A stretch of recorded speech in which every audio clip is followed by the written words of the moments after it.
Cerita ini menggunakan sudut pandang orang pertama narasumber dan ditulis langsung oleh narasumber. Saya hanya merapikan sedikit agar lebih nyaman dibaca. Panggil saja aku Intan. Aku kerja sebagai bidan di salah satu poli kandungan rumah sakit dan tua yang ada di pinggiran Bogor. Bagi semua yang kerja di rumah sakit ini, meski sudah biasa, tapi setiap kebagian si malam, itu selalu jadi tantangan tersendiri. Sudah jadi rahasia umum kalau rumah sakit ini terkenal angker dan banyak cerita aneh seliwiran. Salah satunya tentang sosok perempuan belendir penghuni poli kandungan yang suka bersenandung seperti menidurkan bayi. Menurut cerita yang beredar, ada yang bilang dia dulunya ialah pasien melahirkan yang meninggal bersama bayinya ketika menjalani operasi. Tapi ada juga yang bilang kalau perempuan itu dulunya bidan yang bunuh diri di rumah sakit ini karena hamil di luar nikah lalu ditinggal suaminya. Hampir semua bidan di sini rasanya sudah nggak asing dengan sosok tersebut karena banyak dari kami kerap diganggu kala tugas. Bahkan beberapa bidan sampai ada yang resign karena nggak kuat. Makhluk perempuan berwujud bidan mengerikan itu sering mengganggu setiap ada pasien melahirkan pada waktu malam hari. Teh, Ibu Ani udah masuk pembukaan 7, kata dokter dilahirkan saat bayinya. Usah ucap Sisi, salah satu rekan bidanku pada Teh Laila, bidan senior PIS shift kami. Mati, udah tengah malam gini lagi, ujarnya spontan. Ya udah, bismillah aja lah ya Teh, gimana lagi. Kami selalu ketar-ketir tiap kali melangsungkan proses melahirkan kala malam hari. Biasanya sebisa mungkin kami tahan proses sampai menjelang pagi. Namun kondisi pasien memang tak menentu. Kami seringkali tak punya pilihan. Namun selepas itu selalu ada aja kendalanya. Malam itu pasien masuk ruang tindakan sekitar pukul 12:30 dini hari. Kami menunggu pembukaannya lengkap. Di ruang tindakan hanya ada satu pasien, itu saja. Dan malam itu sang pasien tidak ditemani suaminya karena ketika dihubungi, suaminya juga sedang kerja si malam yang tidak bisa ditinggal. Ibu jangan ngeden dulu ya Bu, belum boleh. Sementara kita tunggu pembukaannya lengkap dulu. Kalau ada apa-apa, tekan tombol ini ya, jelasku pada pasien. Kami berkumpul siaga di meja rawat poli kandungan. Malam itu, rumah sakit sudah sepi. Aku keluar lorong untuk ambil kasa pun rasanya kayak ada yang merhatiin dari berbagai arah. Mana lampu penerangan rumah sakit kalau malam itu remang-remang lagi. Beberapa spot lampu sengaja dimatikan. Overthinking banget malam itu. Di tengah perasaan was-was, tiba-tiba Ibu Ani, pasien, berteriak keras. Panik, kami buru-buru menghampirinya. Ibu kenapa? Kan saya bilang tekan tombol bel. Kalau ada apa-apa, jangan teriak. Nanti energi ibu habis, ujarku. Sus, tadi saya melihat perempuan serem banget di tempat tidur sebelah, ucap Ibu Ani. Sebelum lanjut, biar aku ceritakan dulu apa yang dialami Ibu Ani. Begini katanya. Di ruang tindakan itu ada 6 ranjang bunker yang berjejer perbatasan dengan sekat tirai saja bisa dibayangkan seberapa luasnya ruangan itu. Dan saat itu di ruangan tersebut cuma ada satu pasien, yaitu Ibu Ani. Karena memang setiap pasien yang habis melahirkan pasti langsung ditransfer ke kamar rawat. Ibu Ani sedang tidur miring ke kiri sesuai instruksi kami. Dia merasakan kontraksi yang luar biasa sakit dari perutnya. Namun tiba-tiba terdengar suara perempuan bergumam, bersenandung seperti sedang menyanyikan lagu anak. Mulanya Ibu Ani berpikir ada perawat di dalam ruangan itu. Tapi karena fokus pada rasa sakit, dia tidak begitu mempedulikannya. Suara itu terus bersenandung, lembut, namun lama-lama berubah menjadi tawa yang memekik. Sus, panggil Bu Ani. Dia mulai merasa merinding. Sus, suara itu berhenti. Namun Bu Ani merasakan ada sosok yang berdiri tegap tepat di belakangnya. Hawa terasa panas. Ibu Ani, bercucuran keringat. Dia menengok ke arah belakang, namun tak ada siapapun. Mulai merasa tak nyaman, Ibu Ani memutar tubuhnya terlentang. Dan ketika itu, terdengar lagi suara perempuan bersenandung tepat di sebelahnya. Kali ini, ada siluet perempuan duduk di atas ranjang yang tercetak jelas dari tirai tipis yang menyekat antar ranjang. Bu Ani mulai merasa tak beres. Pasalnya, suara senandung itu amat tak biasa. Lagu anak dibawa seperti gumaman lagu tembang Jawa. Bisa kamu bayangkan? Sus, sus, gemetar Bu Ani. Dia mulai ketakutan karena sedari tadi tak ada pasien lain di ruangan itu selain dirinya. Penasaran, Bu Ani menggeser tubuhnya sedikit untuk bisa menyingkap tirai dan betapa terkejutnya dia saat melihat perempuan berambut panjang basah, berkulit pucat biru dengan urat-urat menonjol keluar, dan matanya putih semua seperti berbalik. Makhluk perempuan itu seketika tersenyum, menampilkan gigi-gigi dan mulut yang penuh lendir menetes. Dia memiringkan kepalanya pelan ke kiri dan ke kanan sembari bersenandung mengayun. Spontan, Bu Ani memutar badan cepat ke arah seolah lupa dengan perutnya yang sedang kontraksi.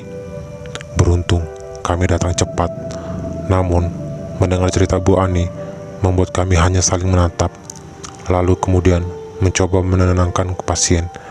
Gak ada apa-apa Bu, ada kita kok di depan, tenang aja. Ibu fokus simpan energi ya buat nanti melahirkan. Kita periksa lagi ya Bu. Pembukaan pasien setelah diperiksa sudah hampir lengkap. Bersama itu, sejujurnya kami juga deg-degan. Apa yang dialami ibu tadi bisa jadi merupakan satu tanda. Apapun itu, firasat kami mulai gak enak. Kami resah, namun mencoba untuk tetap tenang demi menjaga situasi tetap kondusif. Kami mempersiapkan alat-alat medis untuk melahirkan. Aku dan Teh Leila hendak memeriksa ketuban Ibu Ani karena terakhir masih belum pecah. Namun, betapa terkejutnya kita kala melihat pasien Ibu Ani sedang duduk tegap di atas bunker dan kaki mengayun-ngayun. Seketika, langkahku terhenti. Aku melihat Ibu Ani dengan seksama. Dia tampak sangat berbeda, seolah tak lagi merasakan sakit. Ibu Ani duduk santai, menatap lurus sambil bersenandung pelan. Kemudian, dia tersenyum lirih ke arah kami. Bu, panggil Teh Leila, namun dia tetap tak bergeming. Ketika ditatap Bu Ani, entah mengapa, aku merasa takut. Lalu seketika, dia mengucap lirih, "Ayo, keluarkan makananku," sambil mengelus-ngelus perutnya sendiri. Sumpah, aku merinding banget pas ngetik ini. "Tan, buruan panggil satpam," pinta Teh Leila. Panggil satpam," ucap pasien itu mengulang kalimat Teh Leila sambil memiring-miringkan kepalanya seperti mengejek kami. Kami satu poli semuanya perempuan, panik bukan main. Namun Teh Leila berpesan untuk kontrol diri. Jangan sampai pasien rawat inap yang baru habis melahirkan tahu dan ikut panik. Kami tak ada yang berani mendekat sampai satpam datang dan pasien itu terus bersenandung sambil mengelus-ngelus perutnya. Malam itu sangat chaos. Pasien sempat mengamuk meronta-ronta. Kami semua berusaha sekuat tenaga menahannya meski sambil histeris ketakutan. Karena membahayakan keselamatan bayinya, atas persetujuan dokter, maka kami memutuskan untuk membiusnya. Situasi kandungan dalam status janin sudah harus dilahirkan, maka dokter memutuskan untuk melakukan tindakan melahirkan secara sesar. Puji syukur, operasi berjalan lancar. Ibu dan bayinya selamat, meski bayinya diindikasi kekurangan oksigen dan harus lebih dulu dilakukan perawatan intensif di ruang ICU. Itu pengalaman kami pertama aku menangani pasien melahirkan dalam kondisi kesurupan. Bisa kalian bayangkan. Tapi anehnya nggak sampai di situ. Setelah kejadian Ibu Ani, kami satu polis sering mendapat teror yang bahkan lebih parah dan terang-terangan. Oh ya, bayi yang baru lahir itu langsung kami bersihkan. Bayi Ibu Ani dari pas keluar itu nggak nangis. Kami coba tepak-tepuk sampai mengoyak-ngoyak untuk mematikan responnya, tapi dia tetap gak nangis. Namun detak jantungnya masih ada. Akhirnya sigap, aku yang diminta untuk membersihkan bayi agar cepat masuk ke ruang NICU. Ketika di ruang nifas, itu sepi banget. Aku masih terbawa dengan situasi kejadian tadi. Ditambah wangi melati semerbak menyengat ke hidung. Ini gak bisa. Aku pun merinding. Tapi aku gak punya pilihan. Aku sedang menjalani tugasku sebagai bidan. Nyawa bayi di genggamanku sedang dipertaruhkan. Kaki aku tuh udah gemeter banget karena wanginya benar-benar gak hilang-hilang. Samar-samar di telingaku terdengar suara perempuan bersenandung lirih, pelan banget, tapi cukup jelas di telinga. Aku makin ketakutan bukan main. Ditambah aku merasa ada yang berdiri di ambang pintu belakangku yang sengaja dibuka. Walau gak nengok, tapi kerasa banget ada orang di belakang. Gimana ya, kalian pasti pernah ngerasain gitu kan? Sebisa mungkin aku coba bodo amat. Aku baca-baca doa sambil bercepat gerak tangan membersihkan bayi. Tapi lama-lama suaranya semakin jelas, mengayun dayu kayak nada lagu anak tapi ditembangin. Merinding sumpah. Sosoknya di belakang terasa semakin jelas, tapi aku gak berani nengok sama sekali. Bacaan-bacaan doa aku suarakan kencang, tapi saking paniknya aku malah baca ayat yang sama terus berulang-ulang. Parah gemetar banget waktu itu. Suara itu semakin jelas, dan kalian tahu, aku merasa ada siluet hitam tepat di atas kepalaku. Tapi aku gak berani nengok. Suara senandung itu makin jelas, terasa dekat banget sama telinga. Teh Laila, Nuri, Teh. Aku sembarang memanggil nama, berharap ada yang mendengar terus datang nyamperin. Bayi yang tadinya gak nangis, itu langsung nangis dong. Aku antara senang, tapi juga merinding. Tangan aku gemetar, kaku banget. Tapi sebisa mungkin aku lawan sambil terus baca bacaan doa. Cuma tiba-tiba ada cairan kental menetes di atas kepalaku. Aku gak berani nengok, takut banget. Tapi yang pasti cairan itu bau amis dan bau busuk jadi satu. Kayak bau semerbak melati tadi tuh langsung kalah keganti sama bau gak enak. Astagfirullah. Iya, yang bikin aku takut ialah aku gak tahu ini aku dengar dia berbisik apa gimana. Tapi seketika di batin aku mengucap kuat, bayi lahir, bayi mati.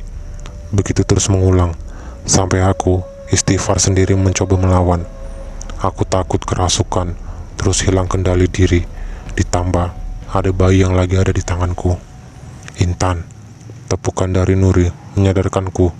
Astagfirullah. Dari tadi aku cuma buka keran menyala aja, tapi belum mandiin bayinya. Cuma bayinya emang udah nangis. Buru-buru aku bereskan tugasku dan menyerahkan bayi ke ruang bayi. Malam itu terasa amat panjang. Masing-masing dari kami merasakan kejanggalan yang berbeda.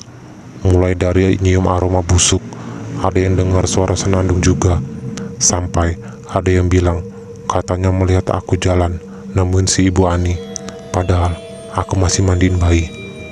Besok harinya dari dokter anak kami mendapat kabar kalau bayi Ibu Ani menjadi biru karena saturasi oksigennya menurun. Sudah dibantu alat, tapi masih belum cukup. Beruntung pagi itu, pihak keluarga Ibu Ani langsung ada yang datang, dan ketika kami beritahu kondisi terkini dari bayi Ibu Ani, tiba-tiba si Ibu Ani kayak ketakutan bilang, "Saya mau pulang aja, saya mau pulang, bawa anak saya pulang." Kami sekuat tenaga menjelaskan kalau kondisi ibu masih harus diperiksa oleh dokter pasca operasi, sedangkan bayinya juga belum bisa dipulangkan karena kesehatannya menurun dan masuk kategori bayi sakit. Ibu Ani menangis histeris. Dia bilang, "Kalian gak tahu, saya gak mau anak saya dibawa setan." Ucapan Bu Ani membuat kita semua kaget. Lalu akhirnya kita bicara ke pihak keluarga sekaligus menceritakan apa yang terjadi tadi malam. Namun yang mengejutkan ialah pihak keluarga juga menceritakan apa yang diungkapkan Bu Ani.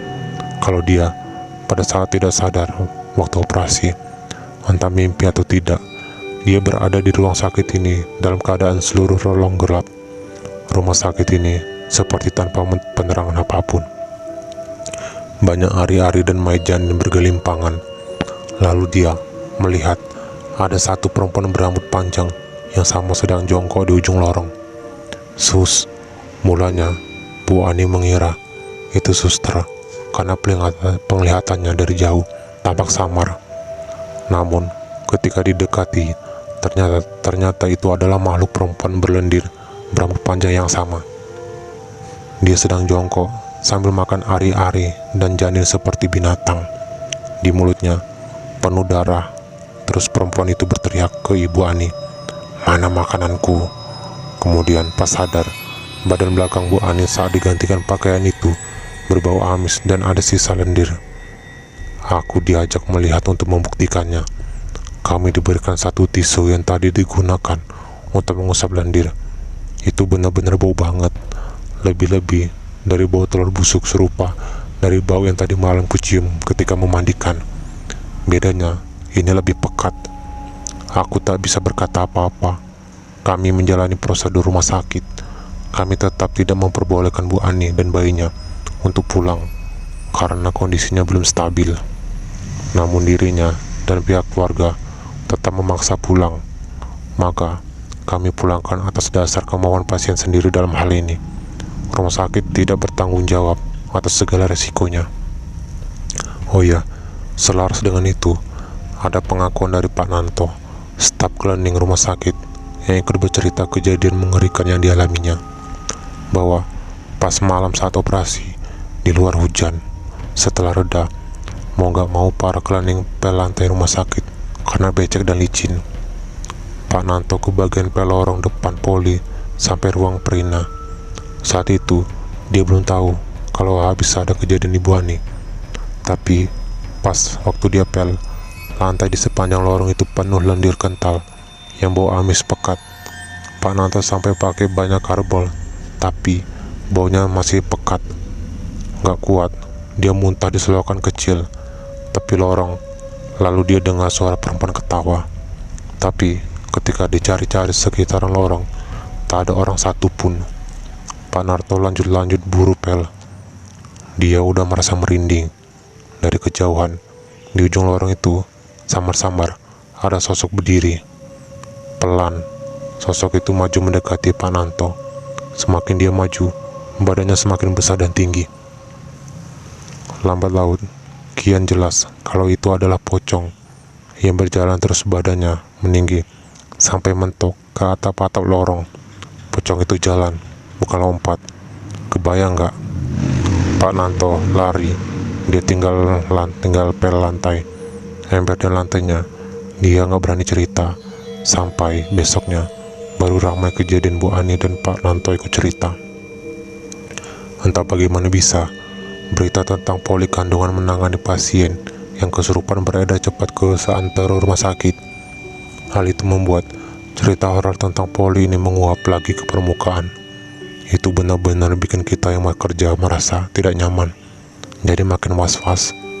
Shift malam sekarang menjadi momok menakutkan untuk kami yang bekerja, khususnya di poli kandungan. Beberapa hari berselang, aku masuk lagi dinas malam. Masih trauma dengan kejadian kemarin. Pada saat bergantian shift, kami satu tim berdoa, semoga malam ini tidak ada pasien melahirkan yang datang. Kalaupun pasien datang, semoga melahirkan pagi atau siang saja. Benar-benar setrauma itu kami. Maklum, satu poli perempuan semua. Dari cerita teman-teman yang sebelumnya shift malam, katanya mereka mengaku mencium aroma semerbak melati, wangi banget. Itu hal gak lazim yang sebelumnya jarang terjadi. Shift malam itu sekarang rasanya kayak uji nyali. Setelah kejadian itu, kami sering diganggu oleh makhluk perempuan bersenandung. Terakhir, lagi-lagi pas shift malam, Teh Laila juga melihat sosok perempuan yang merangkak dari mulutnya keluar lendir. Makhluk itu tengah menjilat-jilati lantai sampai Teh Laila yang melihatnya pingsan.